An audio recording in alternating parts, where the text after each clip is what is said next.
All right, we are live on YouTube for Listen to the Stars YouTube channel, and I have a very special guest today, Michael Reed, on my channel. And today we are going to be discussing the full moon in Libra, and Michael actually uses the different nakshatras or the lunar mansions to really look at the different aspects that are happening in the sky. So for instance, since today is a full moon, we're actually going to be talking not just about the full moon in Libra, but more specifically to get you very, very specific information about this full moon. We're actually going to look at it in a micro level in the moon's nakshatra today of Hasta.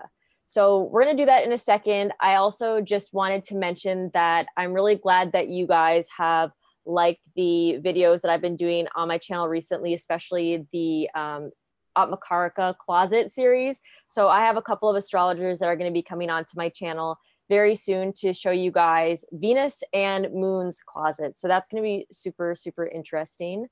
Also, for those of you that are just tuning into my channel for the first time, I'm an astrologer, card reader, and a life coach, and I offer different services at my website, NicoleBrenny.com. So if you're interested in booking a reading with me, you can do that. Michael also offers services, and we'll mention all of those later in the video. And for those of you that are card enthusiasts, my class, as it was, completely sold out. And because I might never teach this class again, it depends, but I'm one of these people that gets really bored easily and moves from thing to thing. As Michael knows, I decided to just open up more seats, and I'm going to teach a morning and an evening group. So I'll be able to divide you guys into morning and evening and teach more people during 1 year or one 22-week session. So if you're interested and you were trying to get into my class, you can, and you can sign up at my website, NicoleBrenny.com/classes. And there's also just links to that below. So there are still spots available. You just have to submit your tuition before April 15th, but there aren't that many spots. So don't sleep on this because I might not teach it again. And it's amazing. Okay. So enough about me. I'm sick of talking about me. It's all about Michael. And I'm going to give my introduction about Michael, or of Michael first, and then I'll let him give his. But I just want to say that I really have to say thank you to Michael, because it's because of Michael that I know so much about astrology, because he is one of my astrology teachers very early on, teaching me about the nakshatras. So thank you. Oh, my pleasure. My pleasure. And some of you guys might be wondering why I don't use the nakshatras more often, but it's because they're such a dense subject. And even though I took that entire course, I think you could study them for an entire lifetime, which Michael is doing with his lifetime. Well, I have moon on the ascendant, so it kind of just naturally happens that way, I think. But you know, you're touching on something that's really important, which is the nakshatras are multifaceted, which is what makes them so exceptionally profound, but it's also what makes them so exceptionally confusing for everybody. Yes. And it makes it very difficult for people to use them on a predictive level. It's because people are trying to think, I must narrow and pinpoint this thing that's kind of all over the place. Yeah, because You're not supposed to do that. They're like more subconscious and all of that. They're impressionable. And that's the one thing, just like the moon relates to our sensory mind or our consciousness, which is equally on some levels impressionable upon occasion, then nakshatras are impressionable by the planet that's there within them, and also the other nakshatras that they're interacting with. So for instance, today we're going to talk about the sun and the moon and how those two energies tie in together. And I think the real trick with nakshatras is when you see commonality between different nakshatras, like at a particular period of time. And that's how you can understand, well, this type of energy is going to be present. But even with that, it's kind of intuitive. And so you have to open up to it.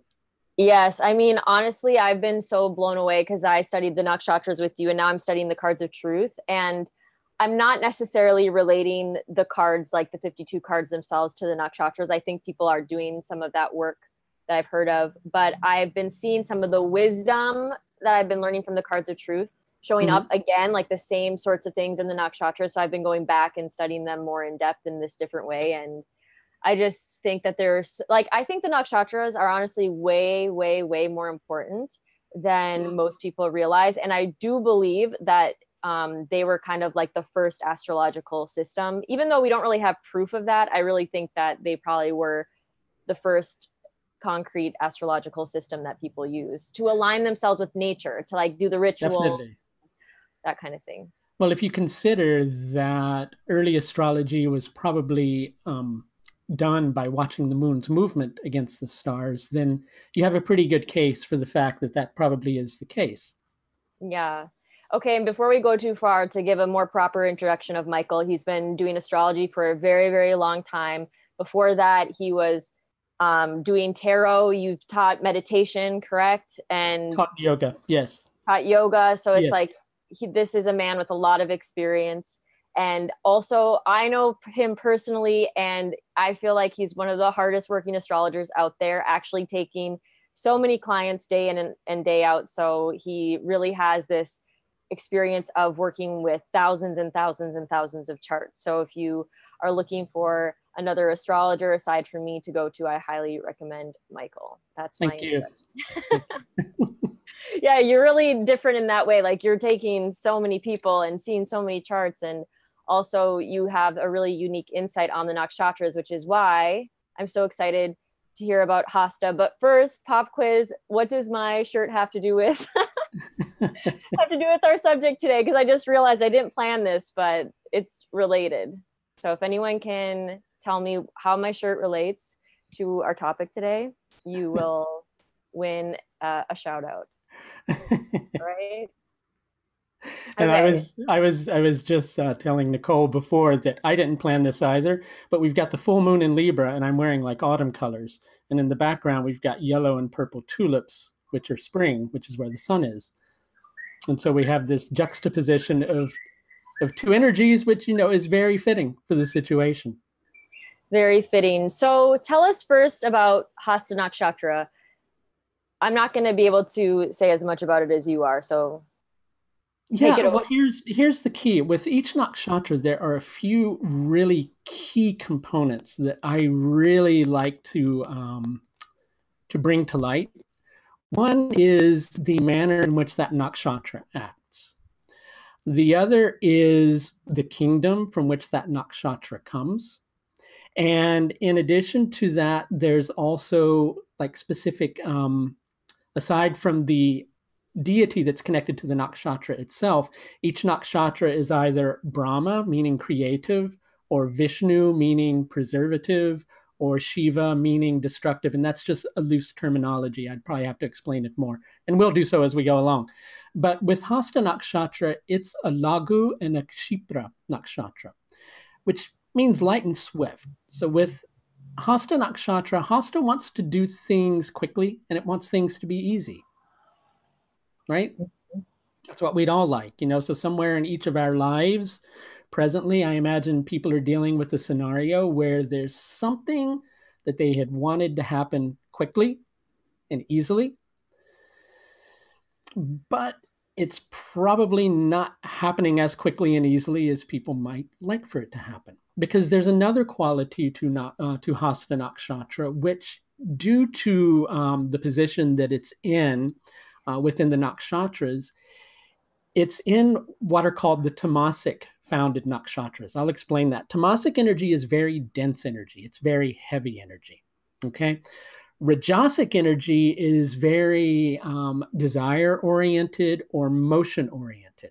So the first 9 nakshatras are Rajasic by nature. They're more motion-oriented. They're more impulse, right? To give some simple explanations of this. The Tamasic founded nakshatras are where the divine impulse is beginning to come into form. When you get to Chitra Nakshatra, that energy is becoming, Hasta Nakshatra, because Chitra is the one right after Hasta. The energy is becoming extremely dense. Okay. Mm-hmm. So Hasta Nakshatra is a mixture of Tamasic energy, which is dense, with Rajasic energy.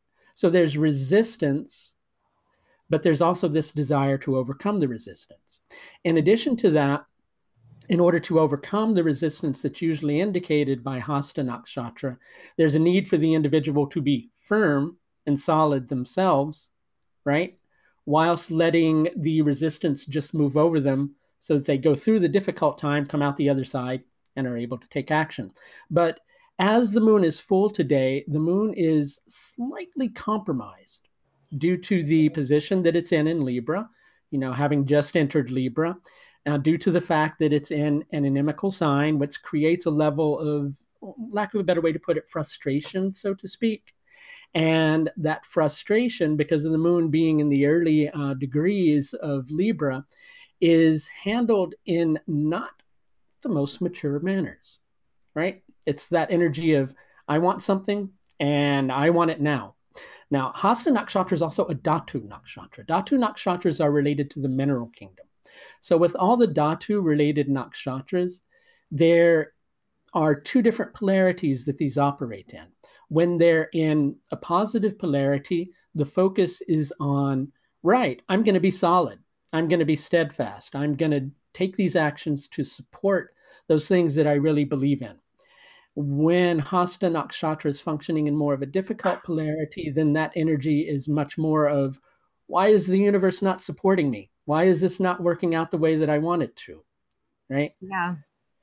So the desire is to create something different. And there's a very restless energy to this nakshatra. It's nervous. It wants this other thing to come into being. And it's very chase or dedicated to its actions of creating those things. Okay.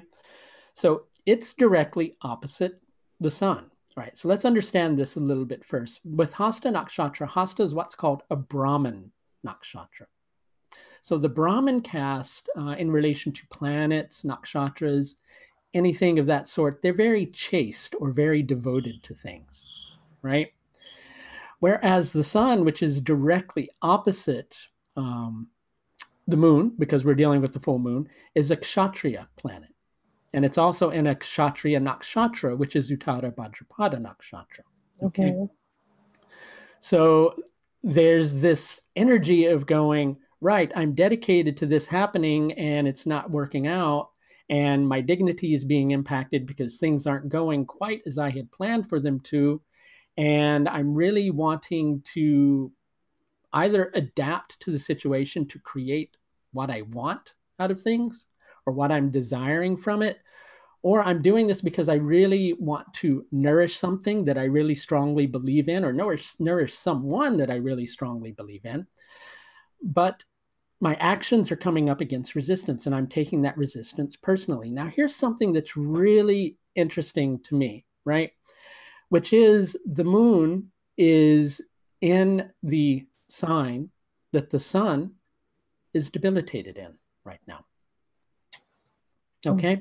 Yes. So the moon, the moon is creating this energy of going, right, things are not working out the way that I want them to. My consciousness is somehow seeing this situation in which, it's not going to work out, even though I want to believe and have faith that something can work out. It feels to me like it's not going to work out. And there's the tendency to get caught up in this drama, and also a tendency to feel like one has to prove oneself. Okay, so with the sun in Uttara Bhadrapada Nakshatra is, I want to use the analogy in explaining it to people, and there's actually an ancient text called Taittiriya Brahmana that very much fits in with this. Uttara Bhadrapada Nakshatra, with planets that are in them, the individual will really try to squeeze all the juice out of that planet.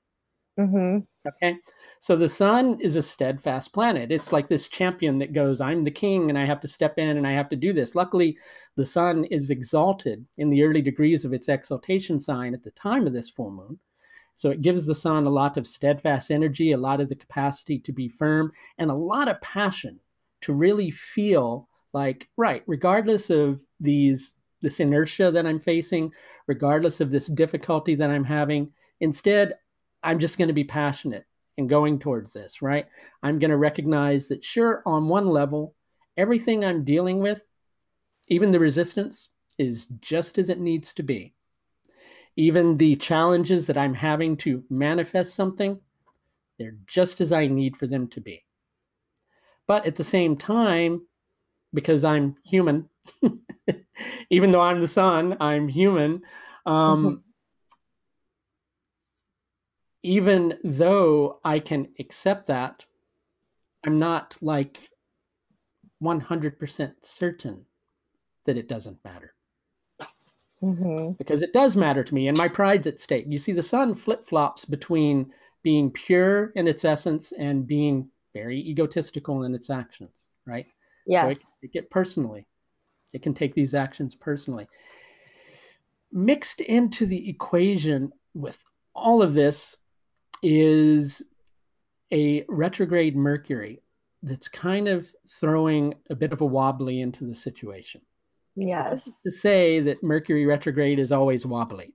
It's mainly where Mercury is in the sky right now, because Mercury is also in the Dhatu nakshatra. And it's also wanting to just really be solid and achieve something. And there is equally the capacity to feel like, wait, I'm not being supported in this thing that I'm trying to create. And with Purva Bhadrapada nakshatra, which is also where Mercury is, there can be a tendency to get frustrated. So we have the choice. We can go, I'm going to get frustrated with this situation.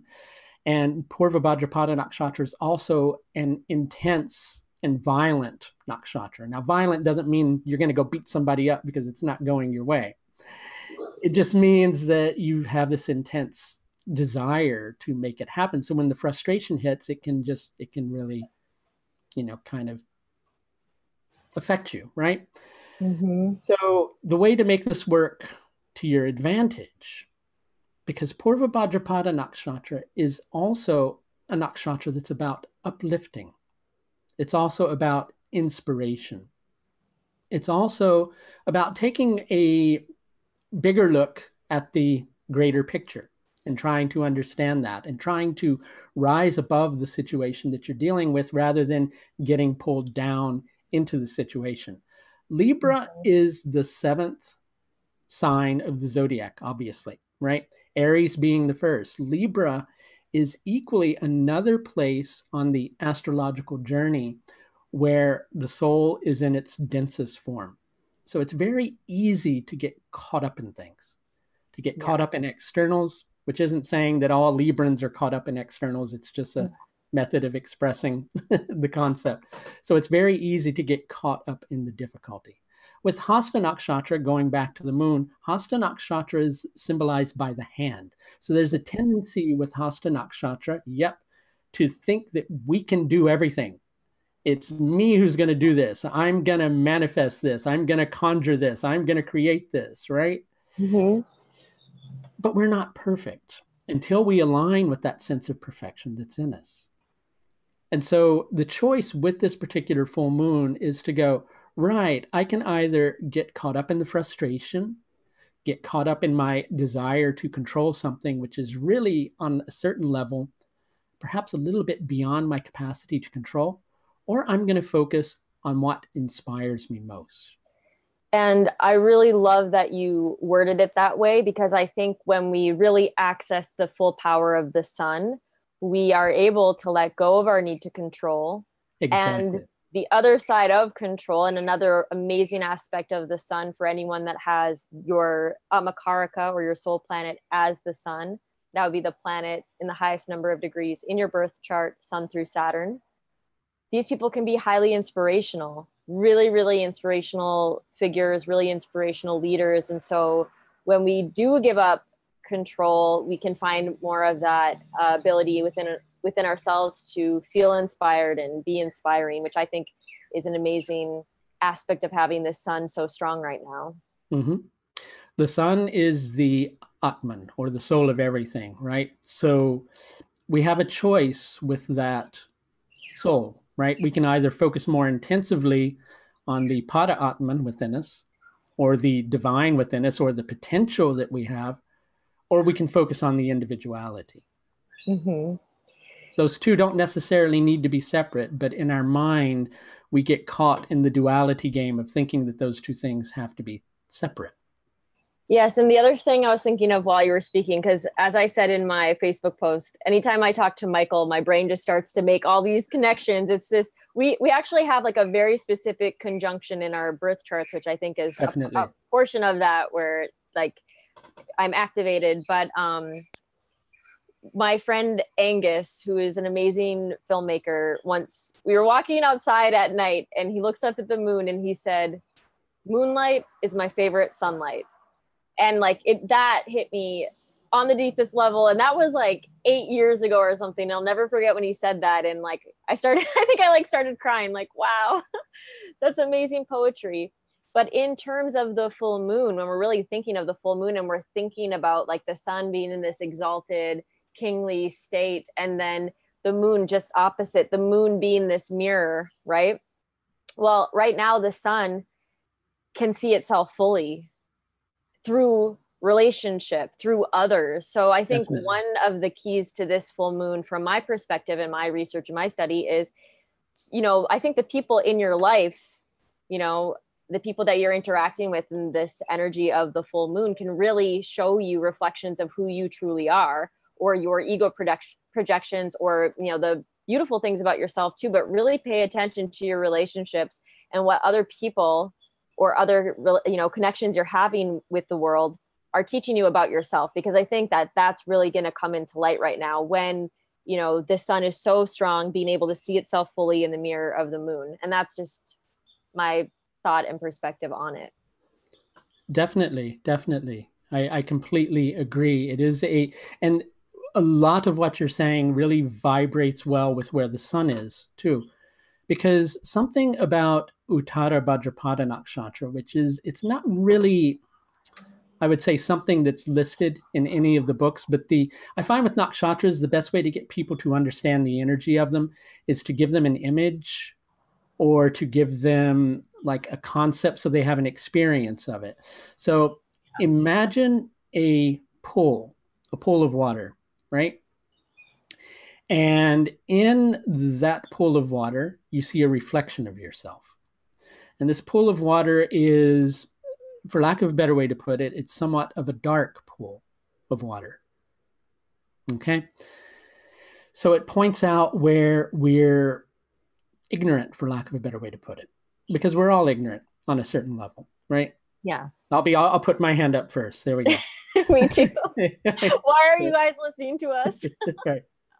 So we're all ignorant on a certain level, but it's through being willing to take a look at what's being revealed to you, mm-hmm.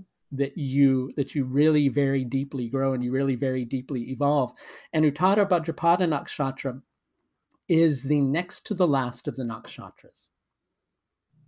Yep. So it represents the point before final liberation. And so at that point of final liberation comes that, something that you were just talking about a moment ago, comes that point of surrender. Mm-hmm. Comes that point of recognizing that the thing or the person or whatever it might be that you've been struggling against is in no way separate from you. No. So why get caught up in it? And this is kind of a similar pattern to what we're seeing with the Mercury retrograde, because this is happening in that final sign of Pisces. And mm-hmm. So I feel like this full moon is bringing in this energy of like this need to review and this need to like go a little bit deeper. And honestly, the only way I've been able to really use this Mercury retrograde energy well is deep research. When we have that Neptune energy coming in, I mean, come on, like deep spiritual research is going to be definitely a really great use of this energy. So I think that in this whole time frame, we're really having a chance to do what we need to do before we really completely end a cycle. And it's actually super interesting that it's like, okay, this is like the new year, but at the new year point, we're also still dealing with this like finalization energy, like something like, it's still like, okay, we're stepping into something new, but there's still like this final part of the cycle that's being cleared out. It's not like a new. There's still old stuff hanging on in a way, Definitely. And it's interesting, on the subject of retrograde planets, this is because you were speaking about your process during Mercury retrograde. I wanted to share something that came to me yesterday, which is I was just sitting in the back of the car and all of a sudden this thought came out to me. Right? Which is because people have this tendency to make retrograde planets the scapegoat of the zodiac. Oh yeah. right? Let's blame everything on a retrograde planet. And retrograde planets are in no way, shape, or form bad. So, kind of touching on that briefly, when planets are retrograde in Vedic astrology, they there's a certain way to judge the strength of planets called Shadbala. And when planets are retrograde, one of the components of Shadbala is at its strongest, and that's called Chestabala. And Chestabala relates to the confidence of a planet, right? So, why are retrograde planets so disruptive? It's because we're so caught up in the external that we're so used to using that planet in this external, I must utilize this in this manner type of way, that when the retrograde period comes up, we just go, it's not working for me. And we get frustrated and then we start blaming the planet. Mhm. But the easiest way to explain retrograde planets came to me the other day, which is, you know, those periods of time where you're not depressed or you're not frustrated or you're not sick, but you just go, you know what? I just feel like staying at home by myself and doing internal things and just being really strong and being focused on myself. Yeah, all the time. And I That's have no, what like no excuse, but I just don't feel like doing anything. that's retrograde planets. Yeah. That's what they do. They're those periods of time where we're meant to take that planet and go, no, I'm not going to externalize this. I'm going to like use it internally and see what can be done with it. So like that experience I had yesterday with something coming to me in the car is very much appropriate for a Mercury retrograde and Purva Bhadrapada experience. This inspiration Yes. just comes to you out of the blue. And insert a clip here of me being in a car for 8 hours straight, staring out the window like this, having 1,000 insights about the cards of truth for 8 hours straight, not moving. Exactly. That's how it Yes. works. I also got a message on one of my pages the other day from somebody who, because the other thing that people like to say about Mercury retrograde is, oh, you shouldn't travel during Mercury retrograde periods, right? But Well, I shouldn't have traveled. If anyone watched my video from yesterday. the best periods of travel for me have come during Mercury retrograde periods. But But I got a yes. comment from somebody the other day who was saying, I just got back from a trip to Greece and Rome. So what were they doing? They were traveling to historic places during Mercury retrograde.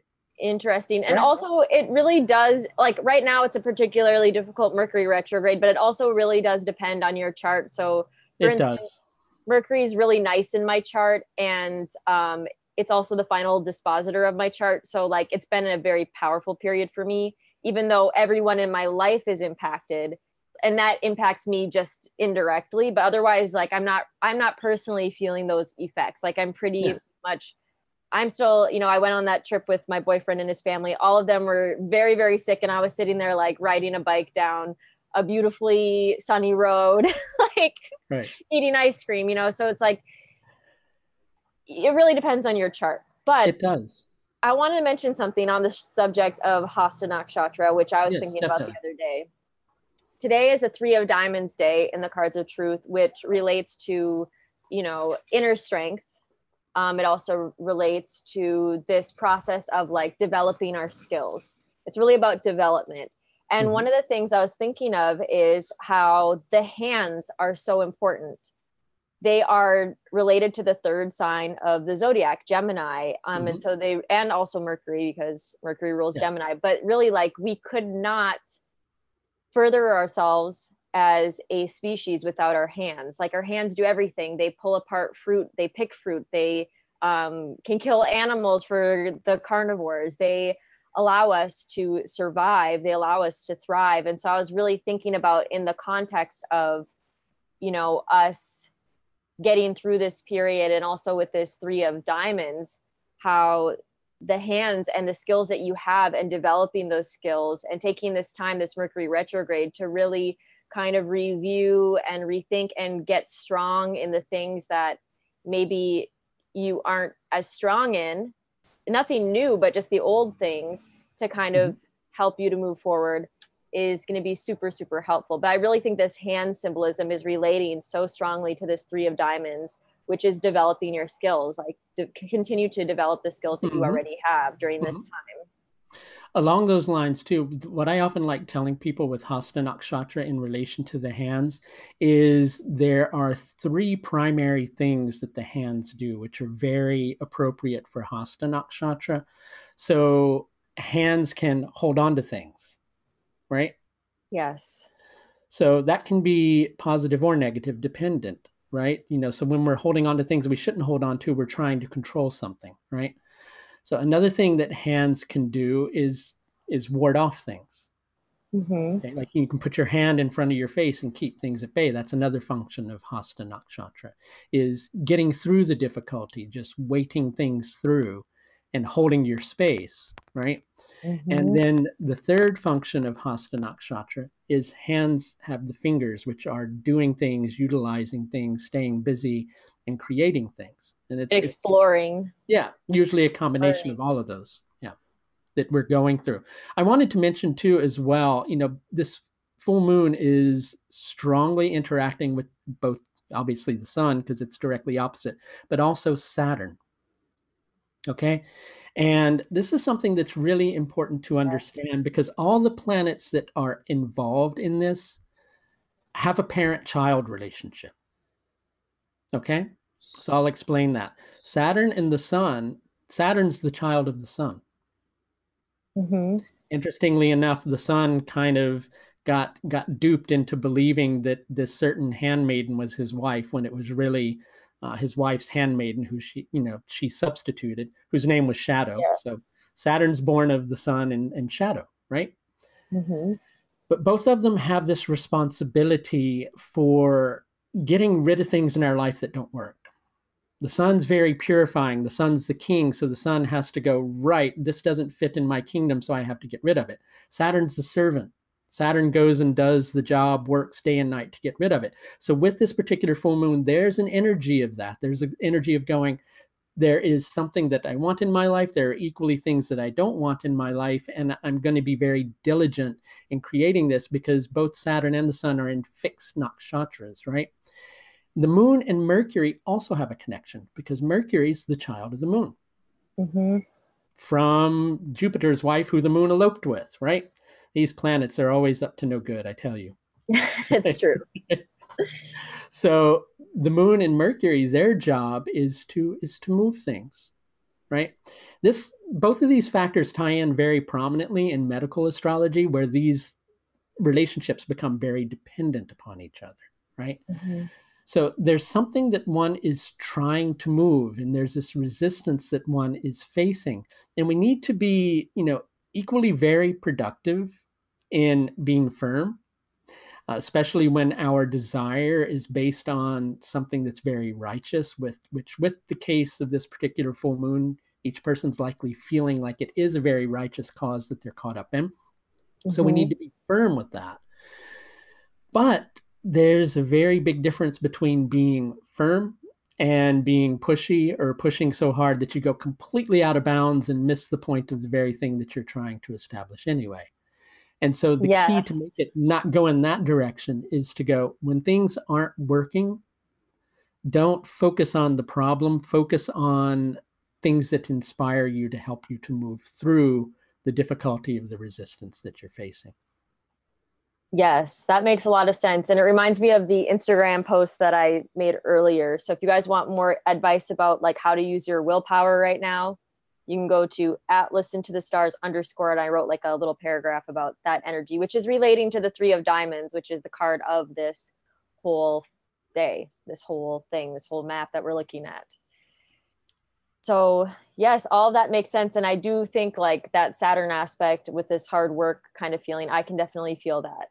Like, and I also think that with all this energy that is being brought up, like we do have to be patient with waiting for the results of what this new year, this new energy, this full moon is going to bring.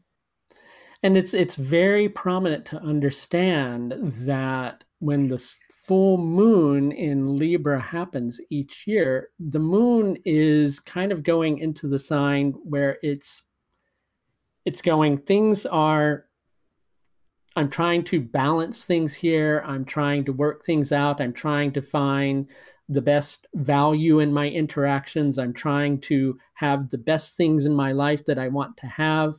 Whilst the sun is in its point of exaltation of going, right, I'm really at my strongest. Those two things can either work in harmony with each other or they can work in detriment to each other. And it's all how you tend to approach it and how deeply you get up in it. So if you get caught up in the control side of it, then you need to kind of go, okay, maybe I need to back down a little bit and look at how I can be constructive with this energy towards the very same goal without getting so exceptionally mentally attached to it. Yes, and I don't mean to be like not, I don't know how to, I don't know what word, but I don't mean to like go against the grain of everyone else. But to be honest with you, full moons aren't like the best time to do anything. Full moon energy is like really intense and a little extreme. So people are always like, okay, full moon, you know, make something happen. But it's like there's energy there, but it's very extreme. It's full on. You have this moon that's supposed to be the feminine, and it's like completely packed with masculine solar energy. It's like a really, really intense thing. Actually, it kind of confuses me the way that people teach about the moon. To be honest with you, I'll share my thoughts about the moon with you in a different setting privately. But it's like I really think with the full moon, it's like pretty intense, extreme energy. So it's more so about being able to get your ego out of the way of interacting with this energy. That I think is the most important and the healthiest thing to do when we have full moons, is to like not get stuck in our ego concept of the way that things should be, the way that relationships should be, especially sun in Aries. With a full moon, it's like Michael was saying, the ego can be so strong. So if you are struggling with this energy, I think the first thing that you should look at is, well, am I just getting my ego too involved with the way that I'm trying to harmonize my life and the relationships I'm wanting, or the relationships I'm thinking that I need to let go of? Is this an ego thing, or is this a soul level thing, like who I really feel that I am? You know? Something I want to share along those very same lines before we wrap things up today, because it's very powerful, I find. And I'm going to preface this with saying one of my favorite sayings by a late writer called William Burroughs, which is "Language is a virus from outer space," which means I say something, it means something different to you, right? Each person has different meaning in terms of different words. And so things often get lost in terms of words. But each nakshatra has a portion that's working in the divine quadrants, but everything's divine at the same time, but that more higher aspect of our being, and a portion that's working on the individual level. So with Hasta Nakshatra is connected with a particular deity called Savitar, who's one of the adityas. The adityas are the sun personified, okay? Savitar is the life giver. So he breathes life into things, right?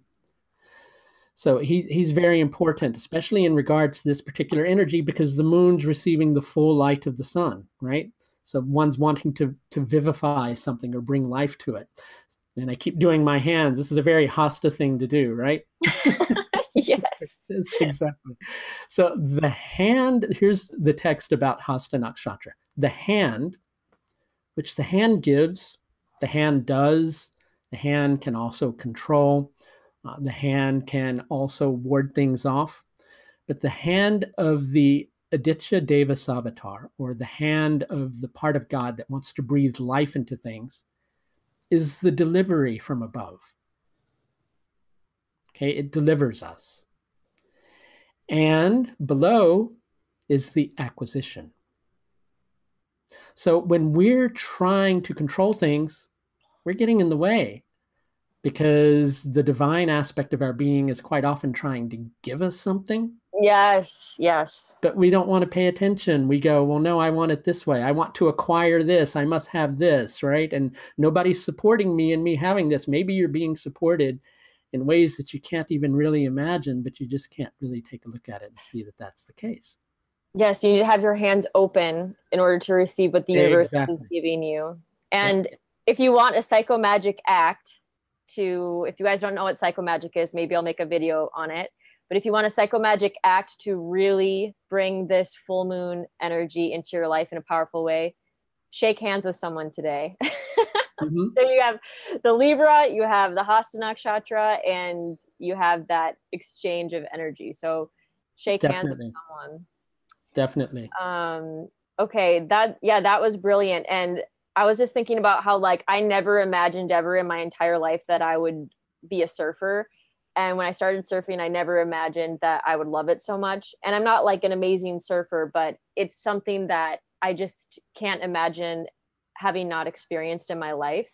And if I would have just kept controlling my life and living my life the way that I had envisioned it, I would never have ended up in Costa Rica surfing every day. Like, I wouldn't have something that to me is one of the best things I've ever experienced in my life. So Mm-hmm. when you can use this Jupiter and Sagittarius to open up your mind to see these different possibilities or allow them in, keep your hands open to whatever life is giving you, you could find something that you really, really love that you never even knew could exist. You have to get your ego out of the way, but the ego is going to be, your sun is strong. So whether that's ego or that inspiration or that, the really great use of the sun is like feeling like you're in a co-creative relationship with everything. Definitely. Exactly. You're going to be in one of those, the spectrum of that, but try to stay in the more productive spectrum and see what life can bring you. Most definitely. And, to leave you with a sun in Uttara Bhadrapada lesson, and this is what I like to call science fiction philosophy, which doesn't mean it's not true. It means it comes from a science fiction book. Okay. And right? Yeah, I feel like all the wisdom is hidden. Exactly. Exactly. Which is, the best warrior knows when to surrender. Yes, that's so good. That's so, so good. And really relates to the Three of Diamonds for those of you Cards of Truth enthusiasts. Okay, so we're going to wrap this up. Before we do, who here knows what the rabbit has to do with what we're talking about today? I don't think anyone got it. So you guys definitely need more astrology classes. Okay, Michael, what does the rabbit have to do with our subject? Well, I was thinking in terms of Hasta Nakshatra, and I may be completely off the mark, but I'm thinking of it in terms of the light and swift aspect of it. That's really good. But also another name for the moon is the rabbit. Yeah, I wasn't even thinking about that. That's very good. Because the moon obvious. Is erratic in its movement. Yeah. And you guys are going to see in my moon makeover video, which probably will be one of the later ones I do, that the moon rules over white linen and white clothes. Again, I did not plan this at all, but I think it's pretty cool that I ended up with this. So that's pretty cool. And so since you guys didn't know, you guys didn't get that right, you guys need to take some more astrology classes. And luckily I have the man here who taught me astrology. So what classes do you have going on right now where people can learn about these cool things? I've got a lot of classes going on right now that are starting. Yeah. One that I really want to tell people about is, starting on Saturday, I'm doing a medical astrology class. Which, when you say that, the initial thought for people is, oh, that's going to be really difficult. But it's actually not. Medical astrology is actually very simple. It's just learning where planets are in signs of friends and when they're in signs of enemies and things along those lines, knowing what planets represent and understanding a few minor things. And it's actually really simple to put together. And that's a very powerful thing, because you can understand from your own horoscope where things are weak, and you can understand the things that you need to do to strengthen those things. So that class starts on Saturday. There's details about it on my site, and you can register for it either by trimester or payment in full. Depends, what your budget is or what works best for you. I'm also doing a predictive astrology class, which is the following day, which works with something called Jaimini's Rashi dashas, which are like primarily Charanavamsha dasha and Aya dasha, to learn how to predict concrete events using those two. And that's on Sunday evenings from 8 to 9:30 p.m. London time. Right. And I get a lot of people on my channel that are like more coming from Western astrology too. And I wanted to mention to them that if they wanted to get more into the nakshatras, you also have like pre-recorded nakshatra classes that they can easily just download and start watching them and learn more about the nakshatras and better information about the nakshatras than most of the random stuff you can find online. So you still have those, right? I do, but also I'm doing a weekly class right now, which is on Friday nights from 9 to 10 London time. If you go to timeanddate.com, you can find out when that is in your time zone. And that class can be taken one at a time. You don't have to take all the classes. And it's called the Esoteric and Therapeutic Secrets of the Nakshatras, where we're going to focus on the karmic lessons behind each nakshatra. So if you have a planet that's placed in one of them, you can understand what you're needing to learn through that specific planet. Okay, so you guys can check your charts at vaultoftheheavens.com. You can figure out especially your moon nakshatra and maybe make a list of the different nakshatras you have and then sign up for just those or take all of them, all 27 nakshatras. Actually, we're at the third one right now. We're on Kritika, but if people want to catch up on the back copies, they can also let me know and I can make those available for people. Yeah, because I think I have some advanced people, but I know I have a lot of people that are gonna, you know, Jamini is gonna be a little crazy. Like, well, you're doing advanced Jamini stuff, so then I do have like really advanced people too. But I want to give everyone opportunity. Of course, but the medical astrology course is really simple for people if they're into it, because it's really powerful because you can look at it and you go through certain times, and if all of a sudden you're feeling like you're kind of going downhill, all of a sudden, you know, well, I may need to eat this and I need to bring more of this energy into my life in order to kind of bring this back into balance. Yeah, and I don't do medical astrology, and I think it's really hard to find people that are good at it. So there's definitely a need for more great medical astrologers. And I put your website and I put your YouTube channel because Michael has a YouTube channel. So you can go to the description box and you can go visit his sites. And he also does sessions. So if you want to get a one-on-one reading or session with Michael, you can do that too if you're interested. Most definitely. Okay, so hopefully I'll see you on my channel again soon. Okay, I hope so too. And do we have any final words or thoughts or inspirations to share? And or does anyone have any last minute questions to ask us before? Yeah, we could do that. You go. I there's a good one. Someone asked me how I figure out the card of the day. There are a few people that have made calendars. Actually, Sylvia, who is posting in the chat box, has a website. Sylvia, if you can just post your website for Magic Cat, she does a Cards of Truth daily calendar. But it's better if you have the software so you can see more specifically, but every single day of the year has a card related to it. So Sylvia's calendar is probably the best for that. And any last questions for Michael before we go? That was the most obvious question I could answer. Okay, I think that's going to be it. And if you do have any other questions, type them in the comment section once this video is posted. Give this video a thumbs up for Michael, who I'm so glad was able to come on to the channel. And also, when we use the unequal house system, I actually have moon in my first house, you know, when you don't do equal house. So we have that. So in Western astrology, we're so similar. Okay, and Jenny has a good question before we leave for Michael. Anything to focus on if charging crystals on this Libra full moon? I guess that's actually a good question for me because I teach them how to charge crystals. But I mean, all the things we talked about, like relationships and also, you know, really getting in contact with your inspiration and who you truly feel that you are and not getting that caught up in the ego part, you know. So how you can be an inspiration, how you can connect with your inspiration, I think are really important things aside from relationship. But you might also want to choose crystals that you found relate to love, romance, business. You know, if you find a book that's related to those things, and any solar oriented crystals as well, and Venus, because that's a Venusian sign. And then for Michael, what are some medical astrology significations on this full moon? On the full moon? On this particular full moon, if there's like any, you know. Yeah, it depends a lot on your particular horoscope from that particular perspective.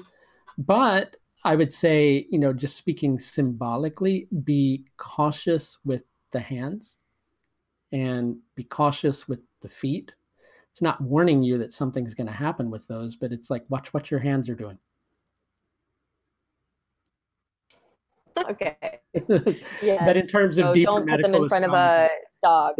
exactly. Well, I was with someone yesterday who actually hurt their hands, so that kind of fits. But at the same time, I was just going to say, you know, a lot of medical astrology really relates to your own particular horoscope. Yeah. Or maybe people could hurt their hands while doing something that involves hard work or using Yeah. tools with the three of diamonds, Yep. using tools. You know, I always think about how I have to wear gloves when I'm washing the dishes because my skin is so sensitive that my skin will peel off if I wash the dishes with unnatural soap without gloves. Oh, So wow. maybe wear gloves while you're doing yard work, cleaning, things like that. There's my little take. All right, let's get going. Michael, thank you so much. Please, Okay. if you guys want more from Michael, which you definitely should, check out his work. His links are below. And I hope that you have a wonderful full moon. Thank you. You too. Bye now. Yes, I will see you later.